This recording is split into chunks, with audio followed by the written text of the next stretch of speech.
All right, let's do the second practice gateway. So 2 over square root of x, that's the same as 2x to the negative 1/2. And 1 over x, we're just going to leave that as 1 over x because the integral is going to be equal to ln of x. All right, so this integral is going to be equal to, all right, so the power of x to the negative 1/2 goes up by 1 to positive 1/2, and then we divide by a half, so that's the same as multiplying by 2. So we multiply by 2, and then the other 2 over here just kind of comes along for the ride, and so I'm just going to make that a 4. All right, so 4x to the 1/2, and then plus the integral of 1 over x is ln of absolute value of x, and then plus c because this is an indefinite integral. 2x squared, that antiderivative is 2x cubed over 3. Integral of sine is negative cosine. And then the integral of the antiderivative of 3e to the 3x is just e to the 3x, because the derivative of e to the 3x is 3e to the 3x. So you could think of it as like we're going to divide by a 3 here. All right, and this is plus c because this is an indefinite integral. Cosine of x over 2 plus 2x plus 1.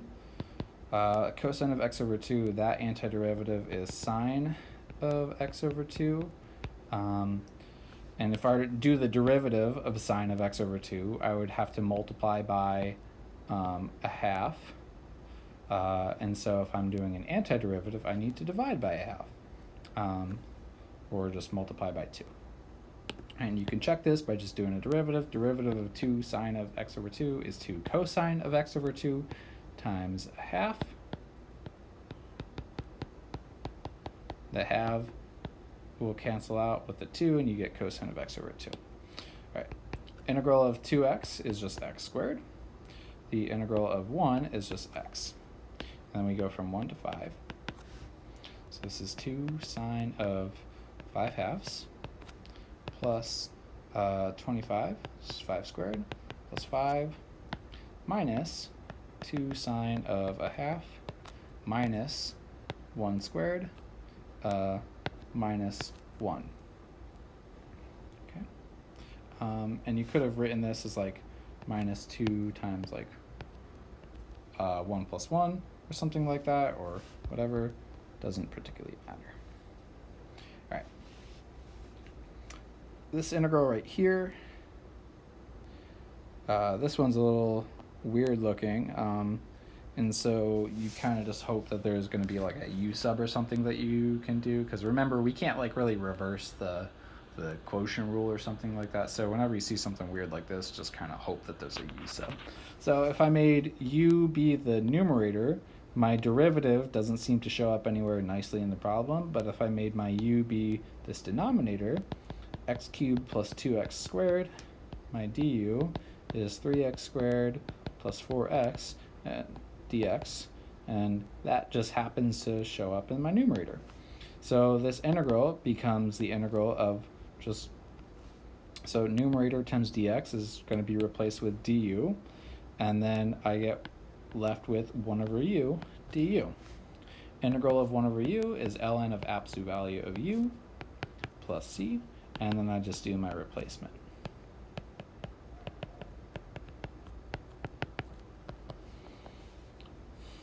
All right, this one right here, cosine to the 5th 2x times sine of 2x.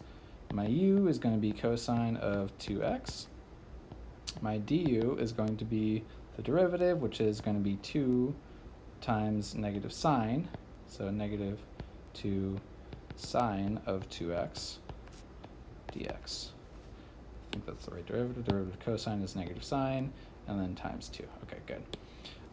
So sine of 2x dx shows up over here, but this negative 2 is nowhere to be found, so I need to divide by that negative 2. So negative a half du is equal to sine of 2x dx. And now I can do that replacement over there. So this will get replaced with negative a half du. So I get the integral of u to the 5th times negative a half du. So this becomes u to the 6th divided by 6 times -1/2, I guess, and then plus c.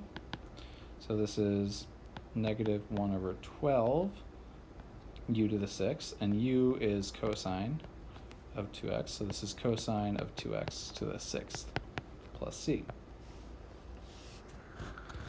All right, next one. This one also looks pretty gross, and so we hope that there's a good u sub that we could do. I'm going to change colors. 6x cubed minus 12x is like an inside function here. Let's hope that that's a good choice for u. So if we choose that for u, I get 6x cubed minus 12x, and my du would be 18x squared minus 12 du. Should be like parentheses around that technically, because it's like times du. Doesn't really matter though. So 18x squared minus 12, and then dx, that whole thing is going to pop up, and so we replace that whole thing with just du, and then this right here just becomes cosine of u. So we get the integral of 0 to 5, this is like x equals 0 to 5,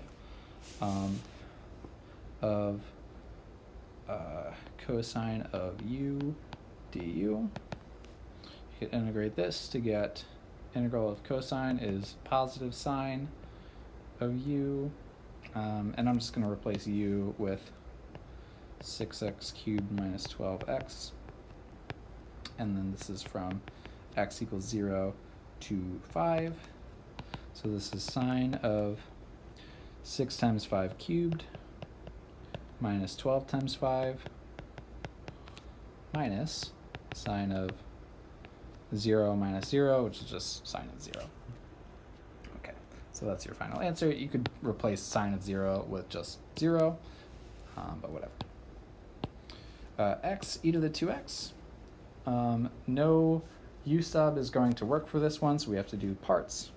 So we'll do u is equal to x, dv is equal to e to the 2x dx. And then my du, derivative of x is just 1 times dx. V is the antiderivative of e to the 2x, which is 1/2 e to the 2x. So I get uv, which is 1/2 x e to the 2x, minus the integral of v du, which is 1/2 e to the 2x dx. This is equal to 1/2 x e to the 2x minus 1/4 e to the 2x, and then plus c, because this is an indefinite integral. Okay. Remember, e to the 2x antiderivative is e to the 2x divided by 2, and so like the 1/2 times 1/2 becomes 1/4. 4x cosine of 2x. There's no u sub that's going to really work nicely here, so we'll do, again, parts. So pick a u, pick a dv. My u, 4x is a good bet. Dv, cosine of 2 plus x is a good bet. Du is going to be 4 dx, and my v is the antiderivative of cosine of 2 plus x. Antiderivative of cosine is just sine, and it just happens to be that we can keep that inside the same. If you don't see why the antiderivative of cosine of 2 plus x is equal to sine of 2 plus x, you could actually do that separately as a u substitution. So the integral of cosine of 2 plus x dx, you could say u is equal to 2 plus x. Du is equal to, derivative of 2 plus x, which is just dx, and so this is equal to the integral of cosine of u du, which is sine of u, plus c, which is sine of 2 plus x, which is what we said it was. Okay. Anyway, back to this. So these are our u and v and our du and our dv. So this whole thing is equal to uv, u is 4x, v is sine of 2 plus x, minus the integral of v du, so 4 sine of 2 plus x dx. And this So copy that over, sine of 2 plus x, minus the integral of 4 sine of 2 plus x. So the integral of sine is negative cosine, so it's cosine of 2 plus x.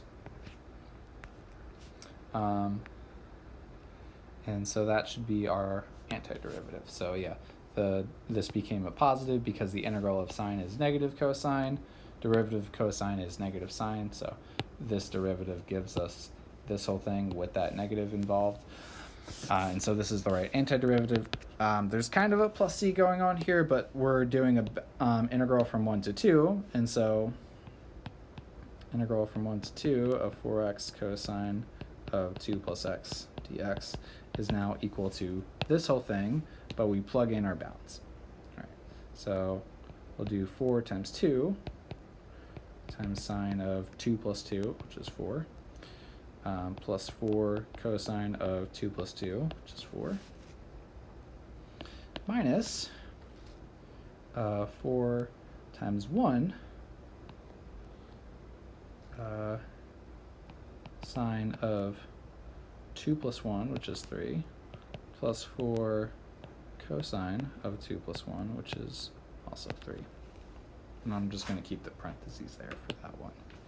All right, I'm going to double check that because I'm just kind of being careful. So if I plug in 2, I get, this would be like an 8 sine of 4 plus 4 cosine of 4, good, minus 4 sine of 3 plus 4 cosine of 3. All right, so I think everything in here is good, and that should be it for that one. So yeah, hope that helps.